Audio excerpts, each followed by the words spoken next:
दोस्तों, नमो बुद्धाय। जय भीम सभी को। बुद्ध चरित्र चंद्रोदय विनीत विक्रम बोध जी का पुस्तक है। और दोस्तों, इसमें आपका 37वां सर्ग सोने की पोटली। दोस्तों, 37वां सर्ग सोने की पोटली। सांसारिक भय को हरण करने वाले गौतम बुद्ध जब वापस लौट गए तब शाक्यों को बड़ा खेद हुआ। वे सोचने लगे कि सारा संसार जिन्हें आदर देता है उन्हें अपने ही घर में उचित सत्कार नहीं मिला। जिन्होंने सारे संसार में अपने नगर का नाम उजागर किया उन्हें पूर्ववासियों ने विशेष सम्मान नहीं दिया। जिन्होंने सारे विश्व में शाक्य वंश की महत्ता बढ़ाई उन्हें शाक्य वंशियों ने जरा भी महत्व नहीं दिया। तब बड़े बूढ़ों ने बैठकर विचार किया और सोच समझकर यह निर्णय लिया कि शाक्यों के प्रत्येक घर से कोई एक जवान गौतम बुद्ध के भिक्षुक संघ में सम्मिलित हो। इस प्रकार वह उनके संघ की शक्ति को बढ़ाए और सदा उनके साथ रहे, लौट कर घर न आए। ऐसा सोच विचार करने के बाद सब लोगों ने उत्साहपूर्वक इस सुझाव को मान लिया। यह समाचार सुन जानकर अनेक नौजवान उमंगित होकर उत्साह से भर गए और वे बुद्ध के पास जाने की तैयारी करने लगे। सुधोधन के छोटे भाई अमितोदन के 2 पुत्र हुए थे। वे महानाम और अनिरुद्ध के नाम से जाने जाते थे। पिता इस दुविधा में पड़ा हुआ था कि 2 पुत्रों में से किसे बाहर भेजे और किसे घर में रखे। तब उसने निर्णय लिया, अपने पुत्रों पर ही छोड़ दिया कि वह स्वयं ही अपने अपने रास्ते चुनकर उन्हें ग्रहण कर ले।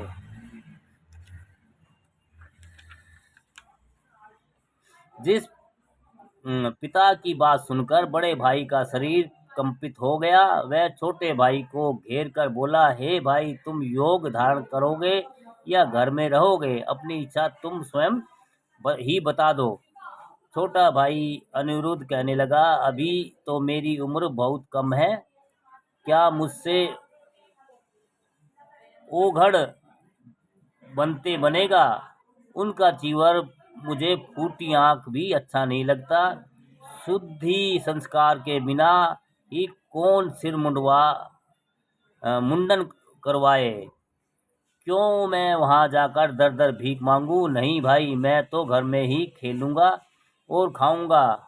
वहां भीड़ जंगलों और भयंकर पहाड़ों में रहना पड़ेगा। मैं वहां के अपार कष्ट झेल नहीं पाऊंगा।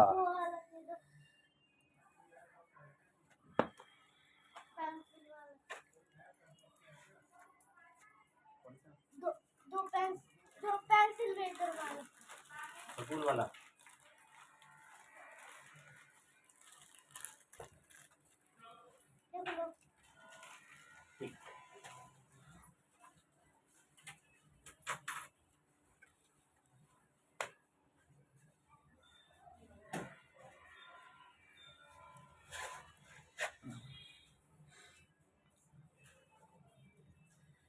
ए भाई, तुम वहां जाकर परम फल प्राप्त करो, मुझे तो घर में ही रहने दो। छोटे भाई की बात सुनकर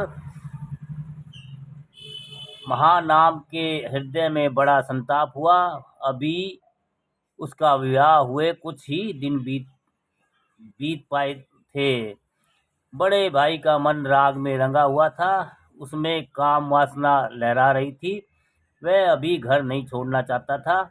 यह बात पिता से कहने में उसे संकोच हो रहा था। उसने चिंता से ही चिंतन होकर मुस्कुराते हुए कहा, हे भाई, तुमने मुझे अच्छी मुक्ति दे दी, संसार का सब जंजाल अपने ऊपर ले लिया। तुमने सचमुच ही मुझे पर बड़ा उपकार किया। मैं भिक्षुक संघ के साथ रहकर भ्रमण करूंगा, उमंग के से उमंगित होकर यत्र तत्र घूमूंगा, जंगल पहाड़ गांव और नगर में विचरण करूंगा, सदैव रमणीक स्थान देखूंगा, शरीर पर सुंदर चीवर पहनने हुए देखकर सारे संसार में हमेशा मेरा सत्कार होगा, सब लोग सिर झुकाकर मुझे प्रणाम करेंगे, उनके घरों से निमंत्रण पाकर मैं वहां जाकर भोजन करूंगा। ठीक है, तुम अपनी इच्छानुसार घर में रहो, लेकिन कुछ खेती के काम समझ लो। जैसे ही तुम्हारे ऊपर जेठ महीने की चपेट पड़े, वैसे ही सावधान हो जाना। आषाढ़ लगने से पहले ही खेतों में खाद डाल देना। जब पानी बरसे तो जमीन अच्छी तरह जोत दे लेना, फिर उस पर पहटा लगाकर मट्टी बराबर कर लेना। उसके बाद उसे दोबारा जोत लेना। खेत बोने में ध्यान रखना कि न तो समय से पहले बोना और न बहुत बाद में बोना। बीज को खेत में बराबर अंतर में बोना, ताकि कहीं घना और कहीं विरल ना हो जाए। यह भी देखते रहना कि कहीं हरी भरी फसल सूख न जाए। समय समय पर उसे पानी देते रहना। अनेक जंगली जानवर से उसे खा न जाए, अतः दिन रात उसकी रखवाली करते रहना। जब खेत में फसल पकती हुई देखना, तो कच्चा पक्का बचाकर उसे काटकर गट्ठे बांधकर उन्हें खलिहान में लाकर रख लेना। फिर फसल को गाह मजीर कर, ढेर लगाकर, ओसा कर और झकड़ों में लाद कर घर रख लेना। फिर उसे धूप में सुखाकर भंडार में भर लेना, फिर बाजार जाकर बेच देना। इस बात का ध्यान रखना कि अनाज को कीड़े न खाए, इसके लिए उचित उपाय करना। उसे बीच बीच में निकाल कर धूप में सुखा लेना। कीड़े लग जाने पर सूप से फटकवा लेना।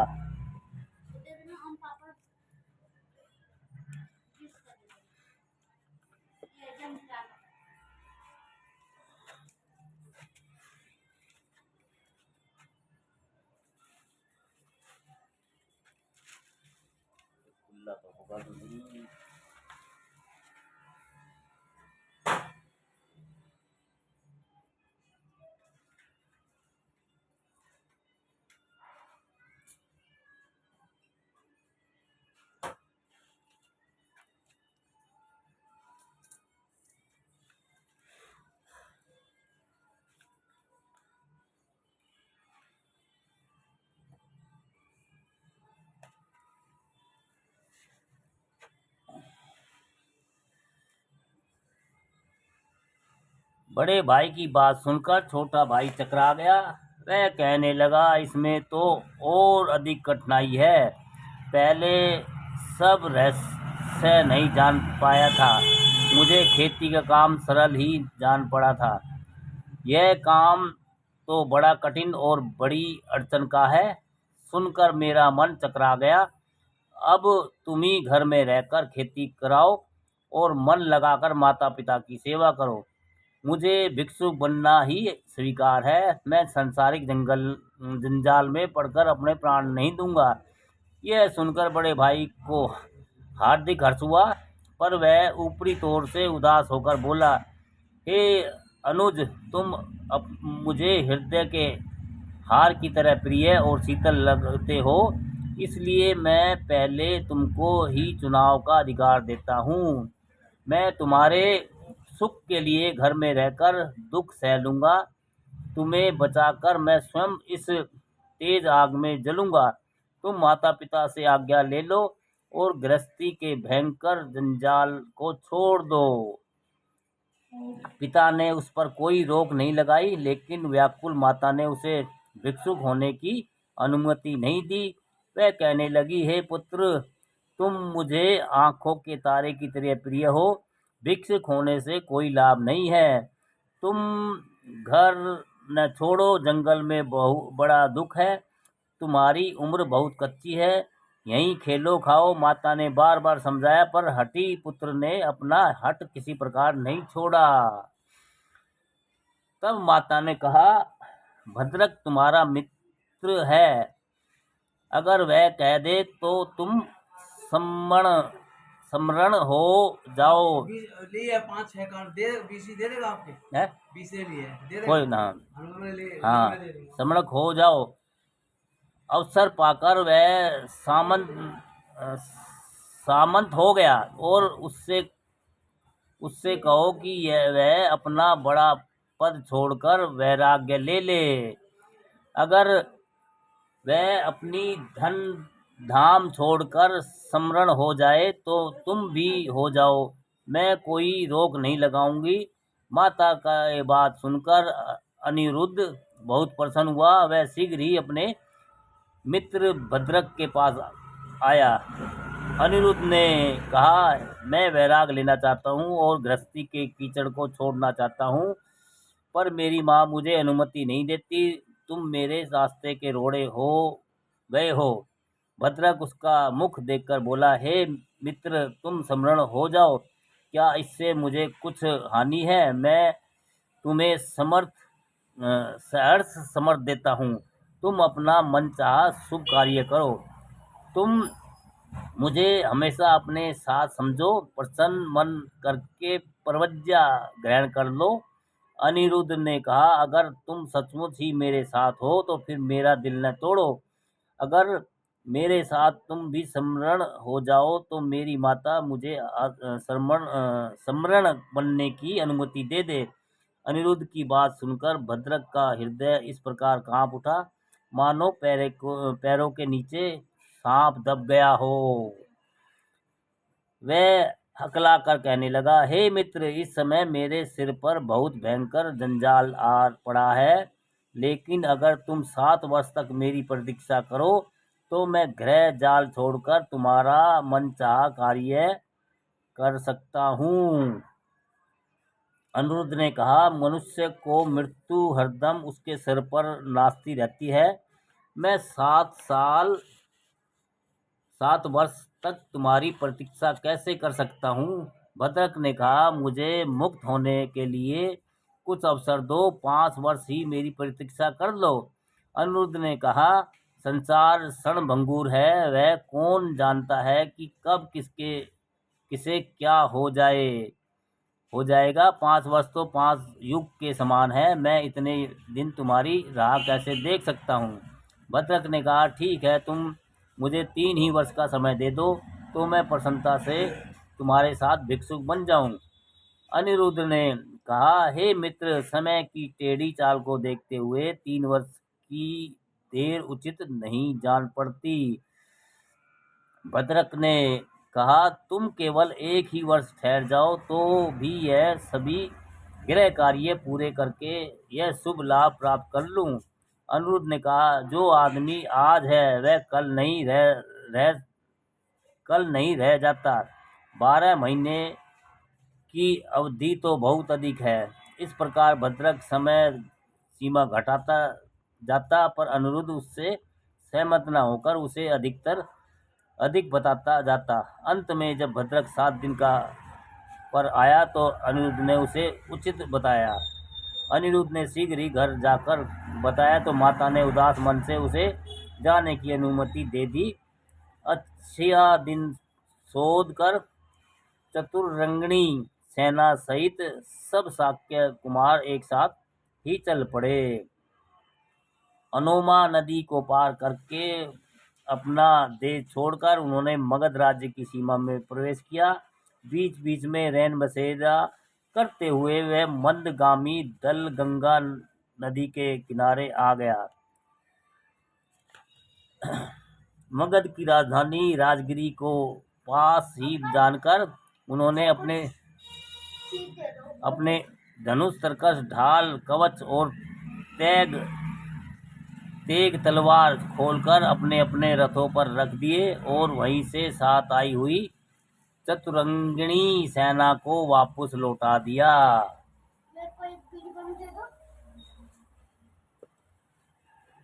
एक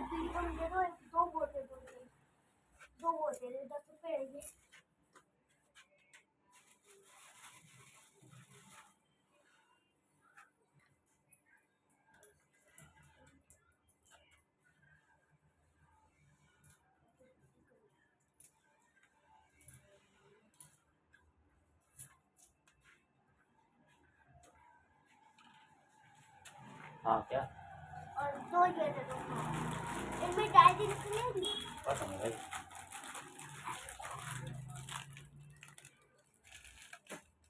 और क्या चाहिए?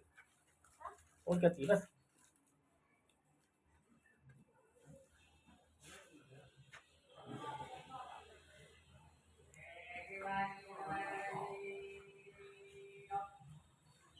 शाक्य कुमारों को देखकर केवट ने देर नहीं की, उन्हें शीघ्र ही पार उतार दिया।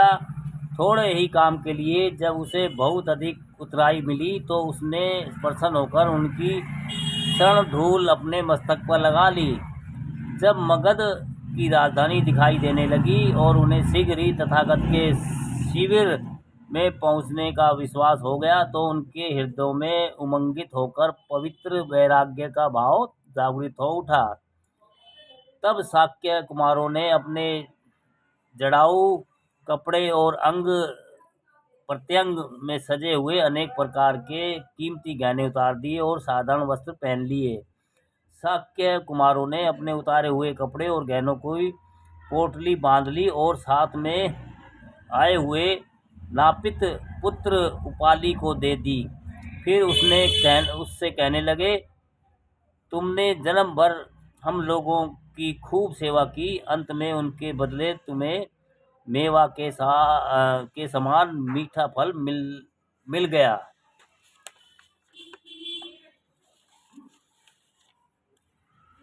बड़ी बुद्धिमानी की, हमारे पीछे पीछे यहाँ आ गए।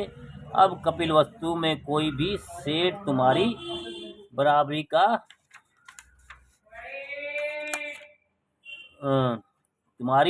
का नहीं है। जाओ मौज उड़ाओ और मस्ती छानो। अब इस पोटली को अकेले ही अपने साथ लेकर शीघ्र घर लौट जाओ। तुम्हारा काम यही है कि दिल खोलकर दोनों हाथों से जितना खर्च कर सको उतना खर्च करो और एक मुंह से जितना खा सको उतना खाओ। उपाली ने हाथ जोड़कर तब शाक्य कुमारों को प्रणाम किया और सिर पर पोटली रखकर उनसे मुख मोड़कर चल पड़ा। चलते चलते वह विचार करने लगा, आज अचानक ही मेरा सोता हुआ भाग जाग उठा। जब मौका मिलेगा तभी प्रयास करूंगा और राजा से उनका नंदन नामक बगीचा खरीद लूंगा। फिर उसे बगीचे के बीचों बीच एक ऊंची हवेली बनवाऊंगा और कोई नई नवेली लड़की खोजकर उससे शादी करूंगा। जब वह सुंदरी दासी बनकर मेरे पैर दबाएगी तब मैं उसे अपनी भुजाओं में समेट कर सीने से लगा लूंगा।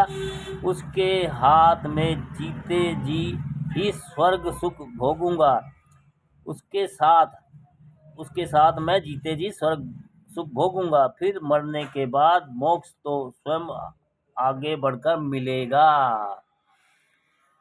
चतुर सुदार प्रतिदिन रसीले पकवान और अनेक प्रकार के व्यंजन बनाएंगे और मैं अच्छी तरह से तरमाल चखूंगा ताकि मरने जीने पर भी बाद में कोई भी पछतावा न रह जाए।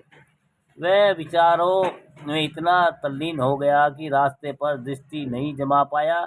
उसी समय ठोकर खाकर वह बहरा कर गिर पड़ा। उसके विचारों का प्रवाह अवरुद्ध हो गया। फिर ऐसा सोचकर उसके हृदय में बड़ी जलन होने लगी। नगर में प्रवेश करते ही वे सब लोग मुझसे पूछेंगे कि ऐसा खजाना तुम्हें कहाँ मिला। तब मैं उन्हें क्या जवाब दूंगा। लोग व्यर्थ ही मेरे ऊपर संदेह करेंगे और मुझे दोष लगाएंगे। अगर मैं सारी बात सच सच बता दूंगा तो वे उसे झूठी मानेंगे और जांच कर जानने का प्रयास न करेंगे। शाक्य लोग स्वभाव से ही बड़े उग्र होते हैं। वे सांड मेरी सच्ची बात भी न सुनेंगे। वे मुझे कुमारों का हत्यारा समझकर तत्काल ही मेरी हत्या कर देंगे। जब यह भयंकर भेद उसने भांप लिया तो भय के मारे सर से पैर तक उसका शरीर कांप उठा। वह सोचने लगा, वहां वापस जाने में मेरी भलाई नहीं है। मैं किसी दूसरी ही जगह जाकर क्यों न बस जाऊं। लेकिन इस पोटली को सर पर लाद कर कहाँ जाऊं। बड़ी मटमार कहीं मटमार मुझे लूट ना ले। मैं बावला पहले यह बात नहीं सोच सका और झपट कर वह बला अपने सर पर लाद ली। अब तो मेरे सर पर बहुत गंभीर संकट आ गया है। ऐसा सोचकर वह क्षण भर के लिए ठिठक कर रास्ते में खड़ा रह गया।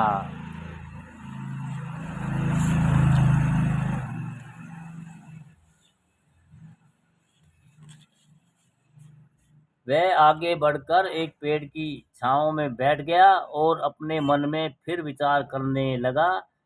शाक्य कुमारों ने सब बला मेरे सर पर टाल दी और सब लोग अपना अपना हाथ झाड़कर चले गए। साज समाज, धन्य धान्य, शान शौकत, घर बार आदि सभी छोड़कर शाक्य कुमार बुद्ध के पास चले गए। यह धन तो उन लोगों ने मुझे मुफ्त में ही सौंप दिया, लेकिन वह धन कौन सा है जिसके लिए सब बुद्ध के पास आ गए हैं, जिसे उन्होंने अत्यंत तुच्छ समझकर छोड़ दिया, उसे मैंने बहुत बड़ा मानकर ले लिया। मैं भी अब मुझे यह विश्वास हो गया है कि इससे बढ़कर वही धन है, जो फिर मैं बुद्ध के पास जाकर वही महान धन क्यों न ले लूं और इस धन को धूल के समान क्यों न त्याग दूं। उसका हृदय पानी में डूबा हुआ नमक के बोरे की तरह इस प्रकार हल्का हो गया, मानो कोई ओला पिघल कर हल्का हो गया हो। उसने उस पोटली को पेड़ की डाल पर टांग दिया। जिसे इच्छा हो इस बला को अपने सर पर धारण कर ले।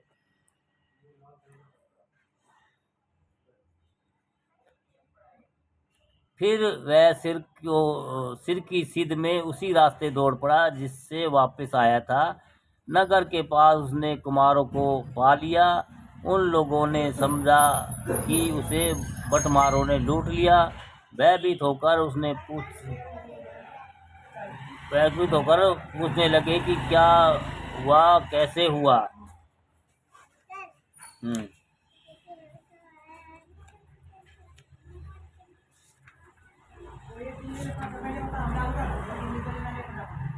कुछ ही देर रुककर उपाली ने अपनी हाँफी हुई दूर की।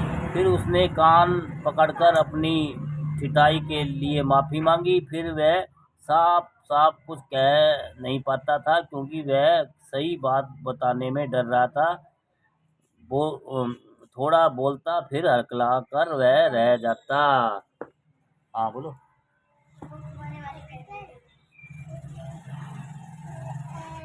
हाँ क्या?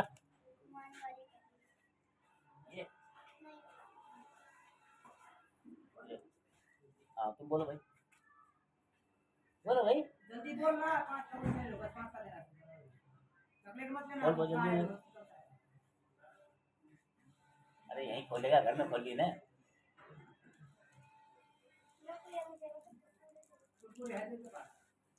चल बोल, तू बोल रहे, तू क्या लेगा, जल्दी बोल। जल्दी बोल ना।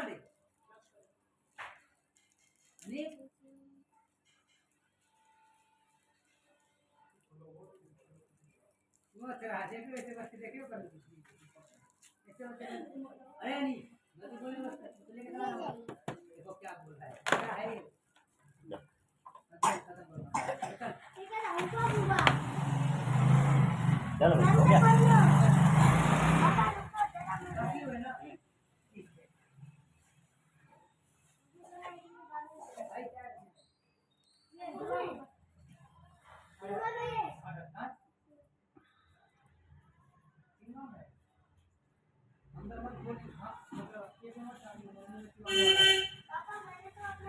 जब राजकुमारों ने उसे बहुत धीरज बनाते हुए अभयदान दे दिया तो उसने भय और संदेह को प्रकट करते हुए सब हाल खोलकर बता दिया। उनकी बात सुनकर देवदत्त बहुत क्रुद्ध हुआ, कहने लगा, इस मूर्ख ने अपार धन पाकर उसे गवा दिया, संपत्ति पाकर उसकी बुद्धि विपरीत हो गई। भला कुत्ते को मक्खन कहाँ पचे। वही पूंजी तो जो इसकी 7 पीढ़ियों के लिए पर्याप्त होती, इस पूंजी ने सब एक साथ ही फेंक दी। कुबेर बनने के बाद वह फिर कंगाल हो गया, आकाश पर चढ़ने के बाद पाताल में गिर गया। अरे मूर्ख, तू अब भी दौड़कर उसे क्यों नहीं उठा लाता? हम लोग तथागत के भिक्षुक संघ को भेंट कर देंगे। आनंद ने देवदत्त को समझाते हुए कहा, वह क्रोध को छोड़ दो, उसे छोड़ने से इसे कोई दोष नहीं है। इसने पोटली को छोड़कर अपने प्राण बचा लिए। मुझे तो यह बुद्धिमान मालूम होता है। अगर कहीं वह पोटली बांधकर कपिलवस्तु जाता तो इसके कंधे के ऊपर सिर न बच पाता, इसके कंधों के ऊपर सिर नहीं बच पाता। शाक्यों का स्वभाव तो सारे संसार में भली भांति उजागर है। वे अपने मस्तकों को अपने हाथों के पीछे रखते हैं, अर्थात वे सोचते बाद में हैं और काम पहले कर डालते हैं। उस पोटली की अब कोई चिंता मत करो, उसे जो भी पाएगा वही पचा लेगा। बुद्ध को राजा ने पहले भी बहुत सा धन भेंट किया था, पर उन्होंने न उसे तब लिया और न उसे अब लेंगे। इससे सबको संतोष हो गया और सब प्रसन्न हो गए। फिर सब लोग चलकर वेणु वन में आ गए। तथागत के पास आकर सबने प्रणाम किया। शाक्यों को छोड़कर विश्व दीपक बुद्ध बहुत प्रसन्न हुए। भगवान ने उनसे कुशल मंगल पूछा और अंत में आने का प्रयोजन पूछा। देवदत्त हंसकर बोला, हम लोग तुम्हें सहयोग देने के लिए राजपाट और घर बार छोड़कर आ गए हैं। तुम हम लोगों को भिक्षु संघ में मिला लो और हमारा मजबूत सहारा पाकर बलवान हो जाओ। तुम हमारे रहते कोई शंका मत करो, तुम्हारा बाल भी बांका ना होगा। देवदत्त की बात सुनकर अहर्त कुछ नहीं बोले। तब आनंद ने कहा, हे भगवान सुने, हम लोग भिक्षुक संघ में सम्मिलित होना चाहते हैं और बुद्ध की शरण पाना चाहते हैं। हे देव, हमारे भ्रम जाल को दूर करें और दया करके हम लोगों को उपसंपन्न करें। उसी समय उपाली को पीछे खड़ा हुआ देखकर 10 पारमिताओं को धारण करने वाले तथागत उनसे बोले, उपाली तुम भी अपने मन की इच्छा बता दो, मैं जानता हूँ कि तुम यहाँ किस प्रयोजन से आए हो। उपाली ने पृथ्वी पर मस्तक नवाते हुए कहा, हे मुनिराज, आप मेरे मन की बात स्वयं जानते हैं। मैं संसार में धर्म रूपी धन पाना चाहता हूँ और बुद्ध की शरण में आना चाहता हूँ। हे मुनिराज, यदि मुझे यह महान लाभ मिल जाए तो मेरा जीवन सफल हो जाए।